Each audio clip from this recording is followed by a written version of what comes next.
Okay, so I've got these AIs that I've been working on, and they play at various levels.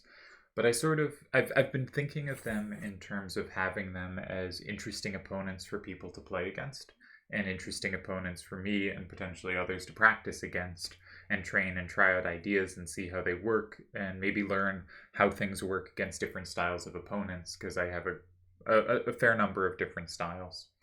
But I was also starting to think, what in them is emulatable, right?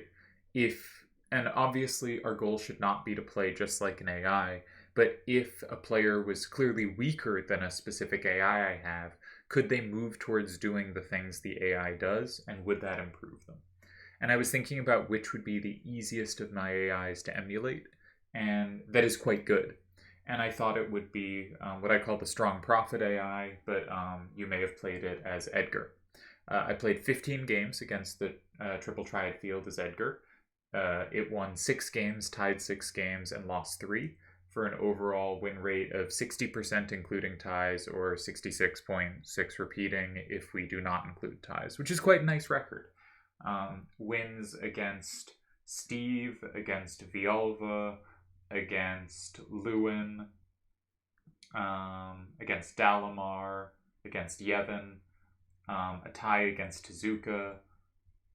This is quite good results. A loss to Delial. Who are the losses to? I think loss to Delial and 2 losses. Two losses to Dalamar were the only losses. So if that sounds like an appealing record and one you'd like to move towards, we're going to talk about how one might play like this AI and what you could do to be a better version of this AI, right? Because you are not an AI, you are human, and there are lots of ways we can be slightly better than what the AI does. So in the bottom left corner, you can see a list of priorities, which is how the AI selects its move. So it will always go down the list. It's first principle, and it will eliminate any move that is worse than the best move in any of the specific things. So the easiest way to think of this, or the easiest example, I think, is strong corner. So for strong corner, it says, what is the highest outfacing values I have total, such that I can recapture both ways, or recapture as needed, depending on their captures. So if we look at this hand, we have 3 A8 corners, right? So the max corner we could have is 19. Right? We have this 19 corner. But if they take it this way, we do have a way to flip it back. I should say the first 2 principles, safety minus opponent safety, we do not have safety in this position. The easiest and best way to check for safety, I think, is just to look what is the opponent's strongest power in each direction. Here, it's a 10 up, it's a 7, it's an 8 to the right, we're the red hand, it's a 10 down, and it's a 10 to the left. So our most likely safety is going to be, to have safety, we must not be capturable by that. So the only thing that potentially could have safety is A3, 6, 8, and 9, and that we can quickly see they have covered, multiple ways in fact. So we know we don't have safety in this position. Then we want to check, does the opponent have any safety? The cards most likely to have safety are, again, we can look at our hand, 10 up, 10 right, 10 down, 8 left. So A864 in 7 is the only card that potentially could have safety, and we can see we have that covered with either A3, 6, 8, and 8, or 8A5, 5, and 4. So there's no safety to be had either way, so we can move past that principle. Preserved utility is also a principle that doesn't apply yet. And preserved utility, we can skip. We can probably just cut it from the list. The idea behind preserved utility, if you want to employ it in your play, is, I'll leave it there for now, but is not using up cards that have captures on board, that have more captures on board, specifically non-redundant captures. So for instance, if we, let's say this was our starter, and we were thinking from their perspective, they only have one way to capture from 2. So it would say, I probably don't want to use 459A because that gives up a capture on board. I can use up one of these 2 cards because I have 2 ways to do the capture. So that's all that one says. But that's not going to help us here because it's the first move of the game. There are no captures on board. There's no utility to preserve.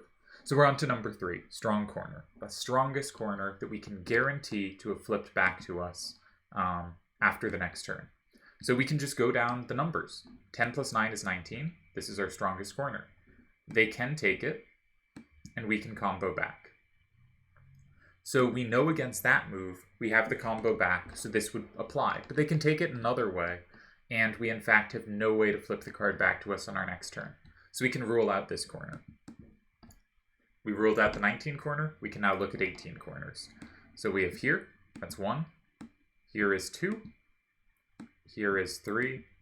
And here is 4. Let's start with this one because it's up.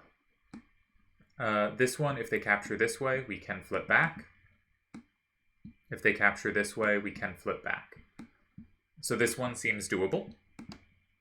Here, if they capture from above, we have no way to flip it back. We can rule this one out. This one, they cannot capture from above. If they capture from the side, we have a way to capture back. This one's still in. And lastly, here, if they capture from below, we have no way to capture back, so this one's out. So we're down to 2 starters. We have this, and we have this. How to choose between them? Well, let's move to the next principle. Negate best caps is minimizing the number of maximal captures they can make. That's not relevant here. That's really not all that relevant to how we're playing. We can get rid of that one. We can also get rid of caps, but if there is a tie between moves, it will take the move that captures more. I guess I'll leave that up for now. But we're down to hand balance. So which leaves us with a more balanced coverage in general. And this is going to be pretty easy to see, right? We have these 2 corners for here. We have 1 corner for here. And we have 2 corners for here. So getting rid of one of the corners for 7 is definitely going to leave us with better resultant hand balance. It does a mathematical version of this. I didn't actually figure out what the math would be. My friend did. But I assume if I click AI move, we're going to see A882 in 7. And we do. So this was a game against Steve. Steve went here. And again, we can just sort of go through the list. And this may seem like it took a while because, I'm 7 minutes into the recording. But I had to explain all the things. And we can be significantly quicker, I think, as we do this. So our top principle is safety minus opponent safety. And this is the kind of core heuristic to playing well, is having something like this as our base. Can we achieve safety? Either play a card they can't take. Now we notice they used an A to the left and a 9 to the right. Those are not redundant numbers in their hand, right? They still have a 10 down, but they did lose their best number to the left. So potentially we could get safety off that. But if we look around, we can't play a card that is safe, but we can lock in the card we already played. One of the advantages of playing strong corners is they are easier to lock in after. We can, if we play an 8, lock in the side in 7. Lock in the side facing 4. So our bias should be to play 8 because we're going to be up 1 on safety there, right? We will have achieved safety of the card in 7. Not the card in 8, but the card in 7. Now, for opponent safety, we can't take their card from 2. We can take their card from 6. So when they play in 6 and reply, they will achieve safety too. So you could say this balances out. And in a way it does. And our principal will not play this move. But I think a very good practice, just looking for safety, would be to play an 8 here. I think 8 is kind of the standard move to play in. Here, they may have a good reply in 6. That certainly achieves safety for them. One thing this AI does not do is look that move further. And this would be an easy way to be better than the AI. Is if we stick something in 8, gonna stick a card, and they stick something in 6, we potentially have the safe square in 9. And so looking that move further would be a way to see, so I get a safe, you get a safe, and then I get a safety at the end. And just extending how far you're checking for safety is a really useful way to be stronger than this AI is. Of course, if we look at move past that, right? If we go safely here, maybe they can lock in something, though in this case, not really very well, but they can lock in 1, but they lock in a second one for us if they do that. So that's probably going to be a great situation. So again, extending how far you look for safety is going to be a really useful way to be better than this AI is. But as it is, Any move we do here, they can get safety and reply. But here's the thing. Any move we do anywhere else, like if we went here, they can also get safety and reply, right? They're threatening to get that safety no matter what. So most moves we can make are kind of -1 on safety because we don't get safety and they do. So the only way we're going to deny them getting safety is if we threaten to have a way to capture them from 2, or if we capture from 6 ourselves. Now, if we capture from 6 ourselves, it doesn't really work because they combo back and they're going to lock in that card in 3. They're still going to have that card in 3 be safe. And do we have any other way to take it? No, we don't. So we do not have a way to deny them safety unless we set up from 2. This card would need a 9 facing up. We don't have it.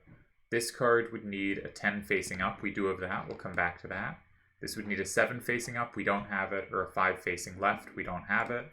This would need a 5 facing left. We don't have it. Or a 5 facing up. We don't have it. So the only way we have to deny them anything in 2 is with this move in 5. But this has a big problem. We just gave up our only way to take in 6. So now, if they block 2, they again achieve safety before we do. So that's a bit more complicated than you'd have to look through. But I think seeing kind of, they have a threat of safety, and we don't have a particularly good way to counter that. We have a threat of safety, so probably the best we're going to do is take the safety ourselves and let them take their safety. So we're going to be going in 8.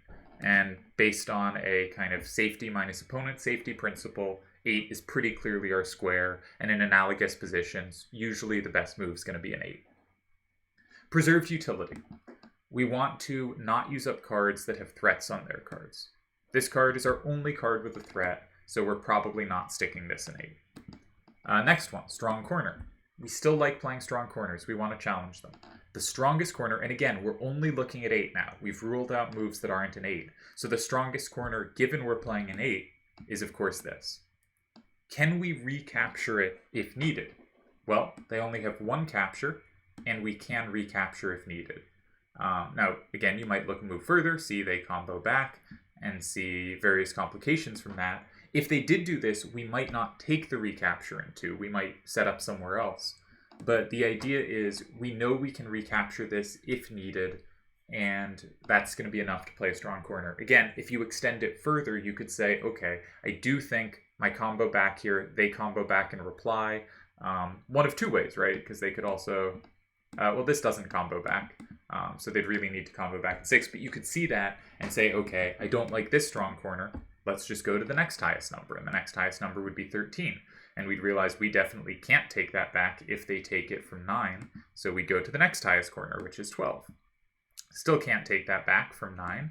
So we could go to the next highest corner and end up feeling actually pretty sad in this specific position. But you can see how the thought process would work. Sometimes you don't have the cards and you'd move on to a new idea. So the AI, I believe here, is just going to play the strong corner in 8. Yes. And its opponent goes for safety, or the appearance of safety. Now, can we lock in cards? No, because if we take it, right, they're in fact, not that, going to lock in 3 cards. They're going to have all these cards be safe. They're even going to have 3 be safe. They've just locked in 4 cards as safe. So a kind of clever trap, right? Steve had a nice idea of, if we take that, we're vulnerable. But again, we're just going to count safety. We don't need to play the combo. We're just going to get the most safety. Steve threatens to achieve safety by going in 6. That would make the card in 3 safe and the card in 9 safe, right?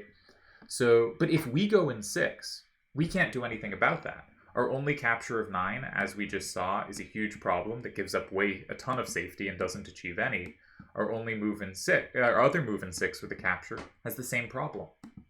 So there's a threat that Steve's going to go in 6, but we don't have any way to deal with that, right? So we should be looking at, he's definitely going to get some safety on his next turn. So we're just going to maximize our safety, because that's going to get us the best differential of his safety to our safety. Card in 7's already safe, so we'd either need to play a safe card ourselves, which does not seem possible. The only one that potentially could be is this, but it is not safe. Or we're going to have to lock in a card we've already played. We've already kind of locked in 7, so we should be looking to lock in 8. Now, if we're going to lock in 8, this seems like a way... First of all, we don't want to set them up to have a threat against 7, right? Because we don't want to give up safety we've already earned. Now, I don't think there is a move that actually does so. So, we have a lot of choices of things to play in 5, but a move we've already sort of considered comes back to mind, right? We want the most safety we can get. We want the least safety for them. This card in 3 is going to be safe when they go in 6 unless we set up a threat in 2. So we're going to play the card in 5. I think this is the move. Yeah, that makes sure they get less safety after. Ended up playing here, which is safe. But going in 6 would have been our preference as a player of this style because we would want to lock in both cards in 6 and 9. That's going to be maximal safety. So our move would probably be this to make sure that this move doesn't combo us. And this should lead pretty directly to a tie. So that would have been a way to tie. He instead goes here. And now we definitely want to grab all the safety we can. So we're almost certainly going to go in 6 because that will be safe itself. And if we can grab 9, that's great too. And we have a way to do so. And how did he... I think he played this to take the smaller loss, which is smart. But this, of course, the one challenging move would win 7-3. So a nice win for the strategy, and I hope you can see... This game wasn't simple, but I hope you can see how a kind of aiming for safety, aiming to deny them safety, and kind of really the other principles didn't show up that much except for strong corner, right? We have this sort of core strategy of how we play, which is we want safety, we don't want you to have safety. If it's too hard to find opponent safety, then focus on safety for yourself. But these are our core principles. Our core strategic insight is we're looking to maximize safety and we're looking to deny them safety. And then our stylistic insight is we think the thing that is most likely to make it hard for them to get safety and easy for us to achieve safety later, as we saw with these A8 corners, is to play for strong corners. And the rest of stuff, hand balance is a little tweak, preserved utility is a tweak that's important, but those are the two main things. And so I'm gonna highlight them specifically. Let's bold them. These are the core things that make this style kind of, this specific method of play, functional and effective. So we're just going to look at a different game. I didn't look over these games before we started, so I'm just sort of trying to comment them as they happen. Dalamar had a very good record against Edgar, but it is more fun to show wins. So I will show Edgar's one win against Dalamar. Sorry, Dal. Should be noted again, Dalamar did very well against this AI, and was one of its toughest opponents. But here, Edgar managed to beat Dal despite having a really bad hand. So that'll be interesting to see.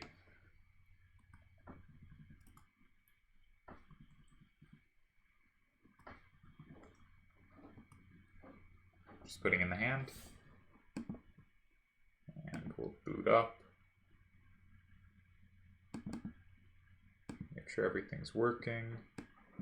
Looks good. I should also say there are some ways to improve on what this is doing. One is sometimes it'll make a strong corner. Let's say it goes here. And there's some move that sets up a card both ways in 5. Or it'll think it's safe, right? Let's pretend that the blue hand couldn't take it. But maybe blue hand could play here. And suddenly, 7-8, 7-6 or whatever is now set up to take it both ways. It won't check for that. It will never check for 5. It doesn't know how to do that. I don't know how to tell it to do that. So an easy way to start making better corner starters than it does is to have a better understanding that, especially on starters, corners aren't going to be as safe as it thinks because it cannot check 5 setups. So if you do that. Another thing to do is if you can calculate the last 3 moves of the game, it can make mistakes on the last 3 moves. If you can reliably calculate that or further, you're going to be a definitively better player in that department than this AI. So I'm sort of recommending this as a style that I think is attainable for a lot of players, and I think is pretty good. I think a lot of players would be better if they played more like this AI, but also there's lots of rooms to improve it and figure out ways to do things that are better. It will never find a good move that like isn't a strong corner, and often that's going to be the case. It's never going to find side starters or center starters if that happens to be applicable. But I do think it is an emulatable, pretty effective open style to have. And so I wanted to make a video kind of just talking through it at each point. And I think sort of pausing and thinking, okay, what do we think the move via this style is? And our hand is pretty bad here. You'll notice it is absolutely terrible going up. Just has the one card, has basically 4 cards for the same corner. Now, what's the first thing we're going to do? We're going to check, what's our strongest corners, and can we retake in all instances? We have 3 19 power corners. If this one, and they take this way, we can indeed take back multiple ways. If this one and they take from above, they cannot take from above, so we know we can take this one back. So that's a potential starter. Again, I don't think this is actually the best starters. This is not how I would play this hand, but I'm saying that I think this is a real and effective style that will be helpful for lots of players. This one, they can capture either way. If they capture from here with this card or another card, we have a way to recapture. And if they recapture here, we can combo back multiple ways. So we have a way to recapture that too. The same thing applies for this one. So we have 3 potential starters with a 19 out facing corner. And so the next question is going to be resultant hand balance. And it is very obvious we should use one of the cards that is, for 1 rather than for 9. This card is completely alone in the hand and possibly our only hope, given that it's the only thing with any up. So we're going to want to use one of these corners. Let's see which one it picks. Probably doesn't matter very much. I would sort of check, are there more 6s or 7s to the left? Because that's the main difference between the 2-6 and the 3-6 parts of these, this card and this card. And it looks like there are no 6s or 7s to the left, so it probably just doesn't matter. Yeah, I think the difference is incredibly minimal here. Our opponent goes here. This makes sense. This blocks our combo square back if they took in 4 and we recaptured in... if they took in 2, we were going to combo them back in 3, right? Because we don't have a recapture in 4. So this blocks our combo back square. Now, again, our first thing we're really looking at is safety and opponent safety. So we know we can recapture or capture anything we need to from 2 multiple ways. This captures this way, this captures this way, this captures both, this captures this way. Because we have multiple cards that capture both things, we have redundancy. This is the only one that captures here, so we really don't want to use this up. We don't have safety here. If we, or we don't have, we do sort of, but no, we don't. Because if we ever go here, this looks safe, but it of course is not because of that, but because of this, because they're going to combo back, right? We don't have a way to play a card such that they cannot take it. So we're not going to have safety here. So we need to deny them safety. And for that, it's a real problem now that we don't have the recapture in 4. They're threatening, if we chuck a random card, they're threatening to go here. So ideally, we want to make sure we have a recapture in 4, but without giving them free safety. So if we did a move like, is there a good example here? Not really. Pretend this move set us up to have a capture in 4, but now we had a move here. We'd still be giving up safety because this card in 2 would be safe for them, right? We're still giving up safety. So the only way to do it is going to be in 7. Again, triple triad's complicated. And, following this style doesn't mean all your moves are easy to find. Though this is a very difficult random, so we would not expect moves to be easy to find. Is there anything we could play in 7 that sets us up to have a capture in 4? Why, yes, there is. I assume this is the move. Yes, it is. Nice. And wonderfully, we have a recapture in 8, multiple ways. And so we stop them from having potential safety. Our opponent goes here, and we're going to be looking for, again, safety. What's the move that's going to potentially grant us the most safety? Well, we could go in 6 or 5 and lock in the cards in 2 or 3 respectively. But we can also go in 4 and lock in the card in 1 and potentially lock in the card in 4 as well. That's the most likely card to be safe on itself. So this move is going to be pretty straightforward, right? We're just locking in 2 cards. We've got the card in 1, we've got the card in 4. Opponent goes in 5. Now here, I think the best thing to do would just be calculate out the game. But again, we can look kind of where are we going to achieve safety. Usually, denying opponent safety is relevant, but usually the opponent either kind of has safe options or they don't, and most of our moves will not change whether they have a way to create safety, right? If we go, for instance, in 4, we can grab, the card in 1 or something. They're going to go in 8. They're going to be able to lock in potentially 5 and 7, right? If we go something in 8, we lock in the card in 7, and they're going to be able to go in 6 and potentially lock in 5 and 3. So generally in situations like this, opponent safety is going to be kind of level. Whichever decision you do, it's going to come out kind of similar. So maximizing safety for ourselves. This does not, in fact, lock these in because they combo back. So it is much easier for us to lock cards in going in 8, and this makes sense. It's going to be easier to lock in cards going in 8 because the card in 7 is already ours, so we don't have to take it, so we are more free in which card we use. We don't care that much about whether we capture 5 or not because we're not looking to combo it. Our second principle is preserved utility. If we're going to go in 8, using this card leaves us with a card that has no captures. Well, if we use this card, we're left with a card that has lots of power. So we're going to use this one, and this is the win. And ends up winning a game 6-4. Let's do another win. Let's do a second turn win. But just getting used to our main principles, which are kind of safety. Safety first and foremost. But looking to deny opponent safety as well. And also, looking to play strong corners.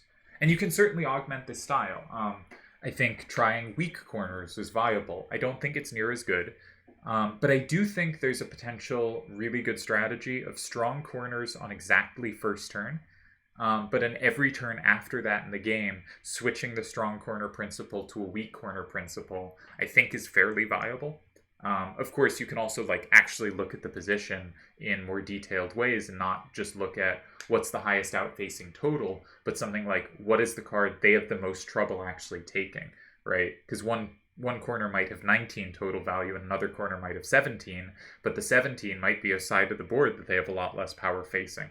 So there's lots of ways to be smarter than what this is doing, but I really think the general framework, I think there's so many players that would be stronger, and that's shown by Edgar's really nice record against the field, if they played a bit more like this AI. Again, lots of places to improve. And as I put in the numbers, we can talk about more places to improve. The preserved utility feature. It only checks which cards have captures on board. But if you could look further and see which cards potentially will have captures against the key cards in their hand, that's another way to be better. You can look further on the safety and opponent safety checks. You can... do I have the hand in right? Sorry, gotta check.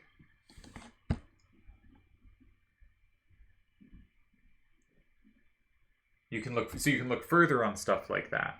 You can also be smarter about the corners. Again, checking if they have 5 or not is going to be really useful for when you're starting with a strong corner. This game we're going to be on second turn, so this game maybe do pause and try to figure out what the Edgar move is going to be each turn. So it's their turn first, and they started with a 5 starter. And so here we're going to try to figure out our response, and I'm going to get into it in a moment. I am almost 30 minutes into the video, so we're going to see how long it takes me to find the Edgar move. I am talking while saying it, so it's going to be a little slower than it would be if I was doing it without talking, significantly slower. But we're going to see if I can, find a Edgar move I'm happy with in 3 minutes and see if I get it. So I'm going to start my time in 10 seconds, and we'll see if I can do it. I have no idea if I can, but I think it should be pretty doable. 3, 2, 1, blast off. So are we going to have safety? They have a 10 to the right. They have 6s up, all 6s up. Interesting. They have a 10 to the left and a 10 down. So our potential safety is got to be something with a 10 right or left and at least a 6 facing down. We don't have that. We're definitely not going to have safety. Are they going to have safety? We have 10s in every direction except up, where we have an 8. So they're going to need like a 10 left or right and at least an 8 down. They don't have it. There's no safety to be had here. There's not going to be safety here. So we move on to preserved utility. We're going to have lots of ways to address their starter. Not a big concern here. Strong corner. Let's look for strong corners. What's our highest corner value we have? We have an 18 and an 18. So let's check them. If we started here, I'm just going to put the card in to make it kind of easier to look at. Of course, you could not do this during a game. 18. Can they capture from the right? Yes. Can we recapture from below? No. Can we combo back? Yes, we can. Right? We have this combo back. Do they have any other ways to capture us? No. Can they capture us from below? Yes, they can. Do we have a way to capture back? Yes, we do. So this is a potential starter. Let's try the other 18 value starter. Do they have a way to capture us from the right? They certainly do. Do we have a way to recapture? Yes. Do they have a way to capture us from above? Yes, they do. Do we have a way to recapture? Yes. So at this point, I think our starter has to be our first move has to be one of here and here. Now, which balances our hand better is presumably the next principle here. We've got a bunch of cards that don't quite fit in this corner, but are sort of closer to this corner to anything else. We have a card for this corner, but this is pretty clearly our only card for this corner. So my prediction for the move, and I'm almost exactly 2 minutes in, is 6299 here. And here I've made my first mistake. I've gotten it wrong. I forgot that corners are not just corners. And so I missed this one because I didn't check the adjacent squares. Because here, a corner, the way it's defined for this, means anything with 2 out-facing sides. So I checked the corners, but I did not check squares like this, which for instance is 15. This is 18. This is 18. And the move I should have checked, and I would have easily been able to do this within 3 minutes, and in fact we're still under 3 minutes, is this here or here has 19 out-facing. And here we can't recapture the 10 if they capture the 9, but here we can. They can't capture the 10, they can capture the 9. We have a recapture with 4887. It's been exactly 3 minutes. This is our move. I did mess it up because I forgot how a corner was defined here, but if I had properly done a good scan for corners, this move would have been the first move we checked along with this one.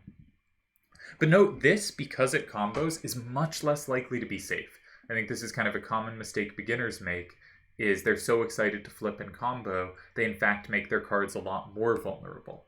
By not flipping 5, we're a lot more likely to make our card safe, and they only have one way to capture, and we have multiple ways to get it back, right? Because this combos back, and this also takes back.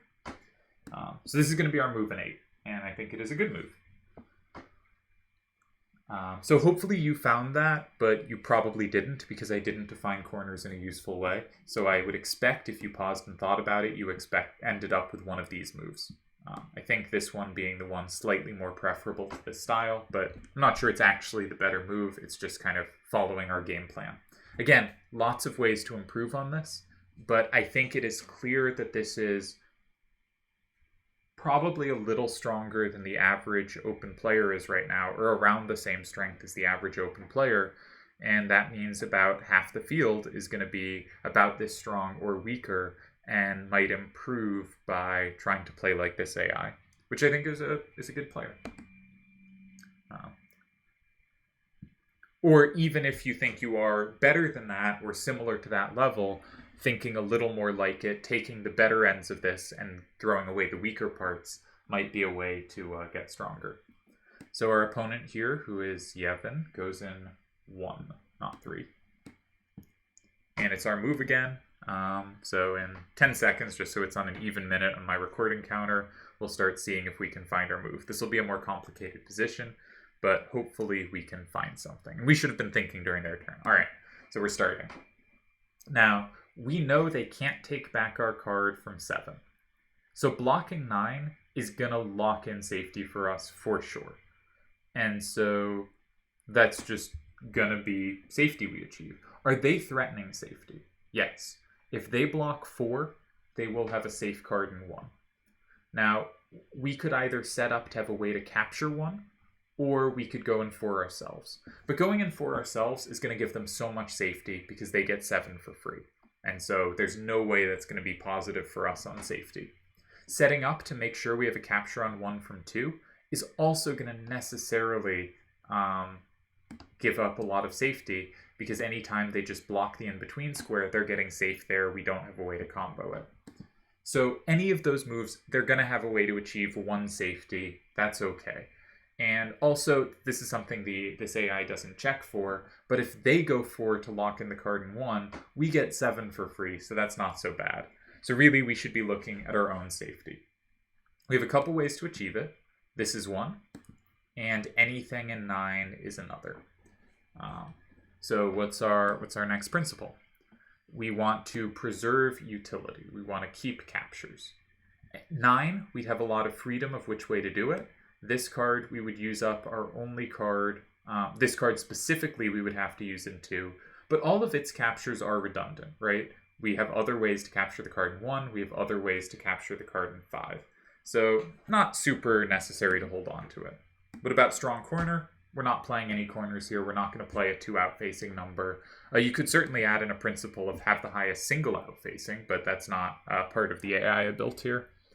Hand balance, again, this is our only card for this corner, so we're probably gonna want to use one of our other cards, because they're, especially one of these two, because they're more similar for the other corners.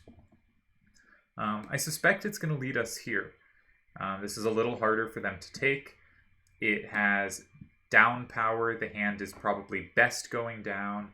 It has some up power that's redundant, not so hot left and right. I suspect this is our move. I'll click AI move. No, it wanted to go here. Now in the game, yeah, it did go here. Interesting. Yeah, that's interesting. Maybe it saw ahead and saw that they really never have this capture. But I'm a little surprised. I would have expected it to go 9 here. I think both kind of fit what it's doing, but we also did consider 2, and I just got rid of it on resultant hand balance, because I thought it's kind of rightward power, but its upward power is a little redundant. It's not great down and left. Maybe its rightward power is less important to hand balance. Yeah, no, so, okay. Makes some sense. It was certainly one of the moves we considered, and there can be a bunch of candidate moves that basically fit the principles. Not the one I thought it would have played. That's cool. Opponent goes here, grabbing the safety in 1. And here, again, we can think this definitely won't take 3 minutes, so I won't be timing it. I think the last one we got in well under 3 minutes. They now have a threat in 7, right? 6-5, A7, and 7. So we can't lock in our card in 8 by going in 9 or anything. So clearly the square with the most safety in it is going to be going 7 ourselves. Whether or not we capture the card in 7 will be safe itself. And we won't concede the square 7 to them, where they'll be guaranteed safety from it. So we're going to go in 7. The question is, which card do we use? We want to keep cards that potentially have captures. Our 6299 is the only one that threatens a card here. So we're going to keep on to that. Again, calculating would be better, but this AI doesn't really calculate much. So I'm not going to be showing doing calculation from here. Again, easy way to improve on how the AI plays. Do some calculations. And we also want to negate best opponent caps, right? Because no move in 7 is actually safe for us, right? Because they can, well, no, sorry, it is. They can't combo our card in 8. But potentially their big threat is to take our card in 8. So we're going to want to keep the card that best replies to that. That's this card, because it is the combo back. So we're definitely going to be using this card here. Yeah, the AI does find the same move. They go 1. Here, have to use the right card, because we have 2 cards we could put in 6. but the right card is going to be this one because they can't take it, so it makes more things safe, and the AI gets another win. Let's show a loss just as one last thing to the video, just get a little more practice finding moves. Even though, as said, the moves aren't like perfect. This is not, you know, a free path to playing great or playing perfect. Let's lose to feel we should lose to Dalamar because he really did well versus this AI, but we'll lose to Delial instead.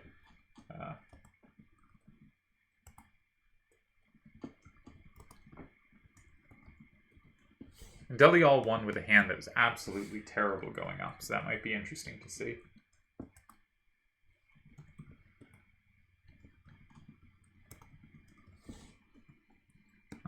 Again, the point of this video is highlight some things you might not be thinking about that much, or might not employ in your play quite as much as you should, and just trying to get you to focus on these things. And this AI is very improvable, and if you become a player that is a better version of this AI, I think you will put in really good results. If you can add calculation, better understanding of what kind of corners to play, I think you're well on your way to being very much one of the better players around. Delial starts with a weak corner. He has no ups. He wants to direct the game. This is a very redundant corner. This move makes a lot of sense. Of course, it is not what we would play as a strong prophet. Oops, sorry again. As an Edgar, but it is, you know, a move that makes a lot of sense, and a better version, you know, being a better player, you'd be able to find moves like this. Edgar certainly cannot. So where's our strongest corner that doesn't give safety? Well, our strongest corners are 18, right? But these do give safety, right? It's going to be very easy if we play in either of those squares for Delial to lock in his card. So we're not going to do that. Similarly, our next strongest corner, 17. Can't do it. So we're stuck with 16s. Here and here are our 16s. So if we go, what was the first 16? If we go here, our opponent can take both ways, because this does give a capture here. If they take here, we do have a recapture. If they take here, we do have a recapture. Okay, so we have recaptures both ways. If we go here, they take us one way, we have a recapture. And if they take us the other way, we have a recapture. So our defining principle usually at this point between the strong corners is going to be hand balance or preserved utility. Looking at our hand, where are we most redundant? This card kind of goes here, this card here, this card here, this card here-ish, this card here. So the most redundant was corners that fit in 7. So this card being one of 2 cards that kind of goes in 7 versus this card, which is a little more unique in our hand. I think this is going to be our pick. Let's see. Click to AI move. Yeah. All right. So play the corner. Deli takes. Again, we're not going to focus too much on his moves. We're going to focus on our own. We want to achieve safety. Our safe moves are going to be moves that, of course, lock in cards. We've got a bunch of ways to do so. Here's one. Can it be comboed back? No. So this is definitely a possible move. Here is another. Can it be comboed back? Yes, many ways. This one seems like it does not achieve any safety. Here's another. Looks like it can be comboed, so this is not going to achieve any safety. This card can't flip anything.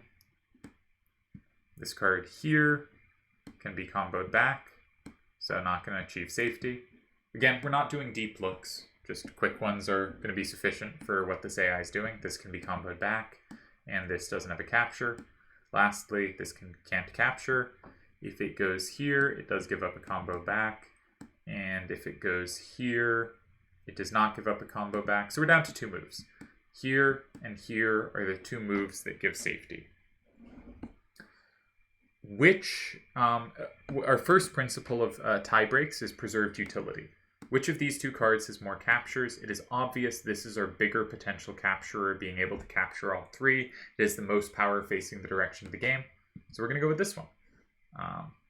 And notably, we do have ways to capture back, right?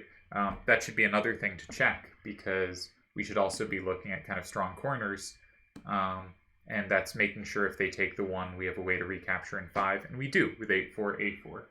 So this is where we're going to get into problems, because the look isn't far enough ahead. 8-4, 8-4, and 5 indeed combos back, but after Delial goes in 1, it is not a move we want to make because we get comboed so hard.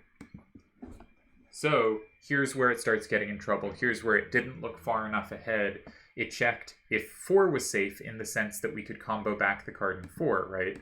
We just played this card in 4, and it checked that we could combo it back, but it didn't make sure its intended move to do so was actually all that secure, right? Again, its calculation is very short term.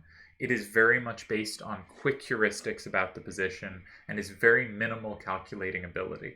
And that it could do really well, again, 6 wins, 3 losses, 6 ties against good opposition, speaks to it being viable heuristics to use. But it is exploitable, and here is a clear point where it had a weakness, where it didn't work out, and a player could be better. No moves here are getting safety, and a lot of moves here are locking in safety for the opponent. It ended up trying 7-9, 7-3, and 6. Not sure quite how it got there. It's a panic position. We probably could figure it out, but basically everything is kind of hideous because everything concedes so much safety, right? Any move in 5 here locks in both 2 and 8, so it's so easy to give up safety. So I think its point here is that it has counter combos, right? Both cards have a 5 up, so you can't grab the double safety because I have the combo back. So actually, this is a pretty clever try. And as I recall, Deli said he thought that was a nice move. Doesn't work, though. Deli goes in 3, and we just can't capture back enough stuff because this still gets comboed. So ends up having to go for this one and loses 6-4. So that's an example of it losing, but even the just checking for opponent safety thing, noting, I can't go 5, he wants to block 5. I have a combo in 2, so I'm going to set up to try to push him into going 5, not by going there, but by going 6. Even that stuff is a nice, clever use of the principles. All right, let's actually do one more. This is a tie versus Tezuka. Just to give us another example of a second turn game. I think this is probably a slightly better first turn strategy, but I'm not entirely sure.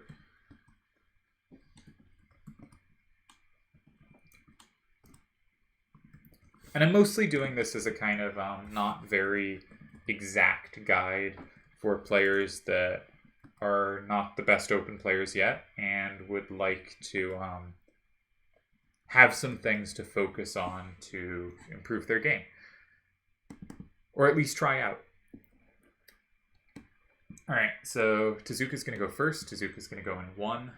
And can we address their starter?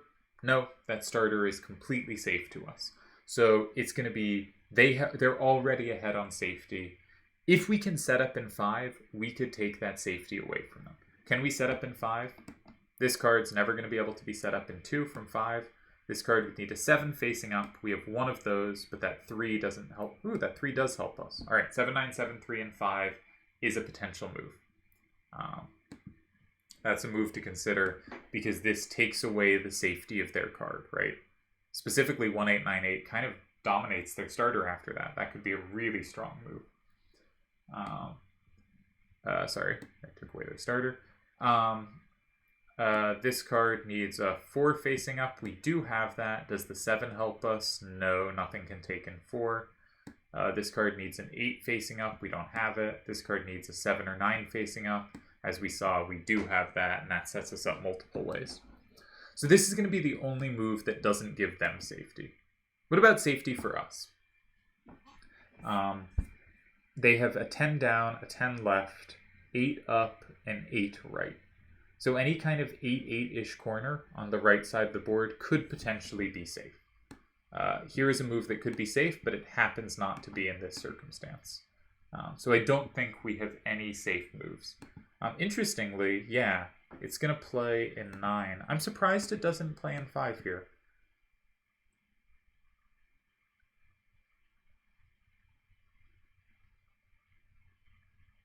I find that a little surprising. Not sure why it does that. It's going to play in 9. How do we get to play in 9? I assume we're getting there by strong corner.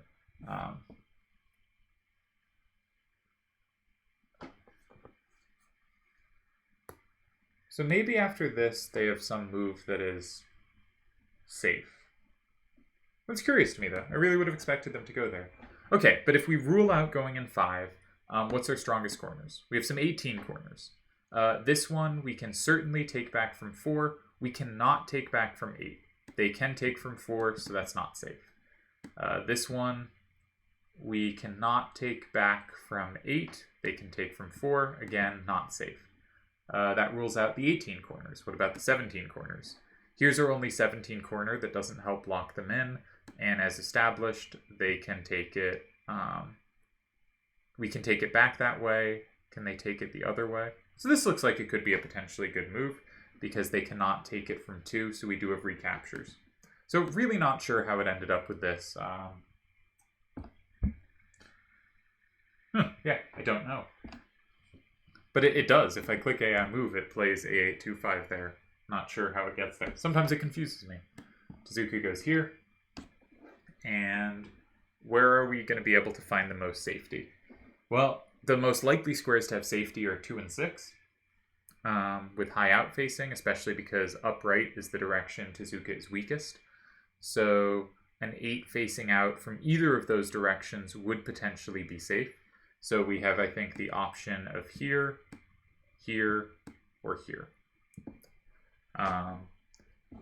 If we look at utility, which has the most potential captures, neither of these cards have any captures on board. So we're happy to use either of them. If we think about directionality of the hand, probably this card's a little more valuable just because it has that 8 to the left that the hand doesn't have. So I think it makes sense to use this one, and I believe that is the move here. Tezuka blocks 6, comboing us. And here, again, we're going to find safety. We can't create safety in 4 because we can't take 1. In 5, we can lock in 6, and in 8, we can lock in 9. So we're going to be going in 5 or 8. Note that 5 can also potentially lock in 2, but 2 is already safe, so we're not too concerned with that. We just don't want to make a move that locks in 9 like this, that then gives 2 up. 2 up. But any other move is going to not give 2 up. So what are our candidates? We could play here, but this does not achieve safety because it's comboed. We could play here. This does achieve some safety. We lock in 1 card. We could play here, but this does not achieve safety. We're comboed. Note, we could combo back there at the end, but it doesn't check that far. It just sees we're comboed, don't like it. So we have 1 candidate move in 5. What about an 8? This one, as established, we're comboed. This one, we are not comboed. And this one, we are comboed. So our move is going to be here or here. 5 or 8. Why one or the other? Preserved utility. After either move, we're using up a card that has captures, and we're capturing something either way with a 5 to the left, so the other cards in our hand will have potential captures after. So on a preserved utility front, they look kind of the same. On a hand redundancy front, they look the same because we're using the same card. So which has a stronger corner? Both of them will have 10 out facing, so they look kind of the same on that front too. So again, calculating it out would be the better way to do this, but we don't have that. Caps is our next one. We've never really come to that. I should delete it. It's not very important how we play. It's really important that capturing for its own sake is just not that valuable in Triple Triad. In most rule sets. Or in rule sets like, general, all rules open. So, it looks like from the principles we have, both moves seem about equally good. We'll play an 8. Sure. It goes in 8. Tezuka goes in 7, and now we want to find the move that gives the most safety. Any move in 5 does not give safety, but they have no captures in 5 themselves, and we have a safe move in 4, and we sneak out with a tie. So I guess I've repeated myself enough probably, but one last time I'll say I think this is a viable way to play that has proven itself over a decent number of games to hold up reasonably well against the current Triple Triad crowd. I think Preserved utility and hand balance, we could move down a bit as kind of tiebreakers. So we have tiebreakers. We have strategic goal. Our strategic goal is to maximize our safety minus theirs, with specifically our safety being the easier thing to check for, and most moves will be based on our safety, but denying opponent safety is really important too. Our stylistic choice is to go for strong corners, and hopefully this fits really well into setting us up with safety. We could certainly have, alternatively, play some weak corners. Play corners that are hard for them to take, whether or not they have high numbers facing out, right? Because if they have a right directional weakness and are really good going left, then your really big numbers on the left side of the board might not be as good as medium-sized numbers on the right. So this just, it's very easy to do this style in a sense. Oh, you can't quite see what I wanted to be showing. Didn't realize that. Sorry. Adjusting that now. No. It's not. No. There we go. But playing corners that are hard for someone to take would be a way to improve. Another thing to do would be check if they have a 5 setup against your move, right? Because if they have a 5 setup, your move might not work well. And then tiebreakers, think about which cards are needed to capture things in the future and which cards, generally speaking, leave your hand more balanced. That one's less relevant. The more important is preserved utility, keeping cards that you think will be good for the future. And I think with just these things, you have a pretty good player. And there's clear ways to improve it, right? We can say improvements. Aside the one stated above, calculate, just look a move further. Have an accurate end of game 3-move calculation. This AI will make mistakes there, and you would obviously be better if you didn't. Doing things that aren't purely about strong corners, it's never really going to find good side plays, right? Unless 5 has been occupied and it thinks it's a corner. So there's lots of tools that this doesn't address, but I think of the AIs I have, it is the most emulatable while being clearly strong against the human field. And so thought I'd make a video. Hopefully this is useful to someone as a guide for kind of a way to think a little more about open. You'll find some good players' moves fall quite frequently into this. Some don't fall into this at all. There's other ways of playing. But I do think it's a straightforward path, right? We've got our strategic goal, primarily safety, but really caring about opponent safety too. We have our stylistic choice of strong corners. We have our tiebreaker of which cards are useful. And we have ways to do better than this. And notice we don't really care that much about captures. If it doesn't create safety, it just shouldn't matter too much to us. I think it has some value, but not anywhere near as much as the stuff here. We don't care that much about... mainly captures, I guess. One last thing I want to focus on is the strong corner stuff is really saying, what's the move we can make that challenges them the most, that is hardest for their hand to deal with, that our hand can recapture if needed? And so checking to make sure we have recaptures when playing these strong corners, whether it be by comboing or because we have a recapture in a neighboring square, is really important. And that's the part, and really all the parts of this actually, are checking how does our hand deal with theirs, right? This is not a single player game. We are not just looking at our hand and being like, we can capture something, that puts us up 1. Or, we have high numbers out facing, that's good. It's instead saying, which moves are safe? To find safety, we have to check their hand. Which moves do they potentially have safe? Where can they lock in cards, or what cards are in their hand? When we're looking at a strong corner for us, we start by saying, okay, this card is a 10 and a 9, that's 19, that has a decent chance to be our strongest corner. But it also says, okay, how can they take it? How can we recapture? Can they take it? And so a lot of it is going to be thinking in ways where we are considering our hand, but in every step we're considering theirs too, and what stuff they have on the board. So I think should be useful tools. I hope this is useful to someone. wanted to make a video about an AI that I thought was kind of achievable. Because some of the AIs are really good because they calculate so deeply, right?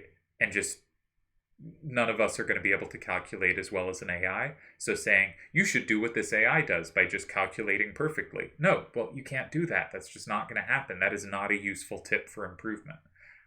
Others have similar heuristics to this one, similar sort of guidelines to play, but use some math in them that is just not going to be achievable, right? If you have to weight your safety and their safety and slightly different versions of safety as similar but slightly different numbers, that's just a pain to do in your head, right? You're not going to do that. So this is the kind of base version that makes sense, where there's no math to do, or very little math to do, just checking for combos, and still achieves at a high level. So with a little math, you get, I think, an AI that did a decent amount better, and I think is clearly stronger.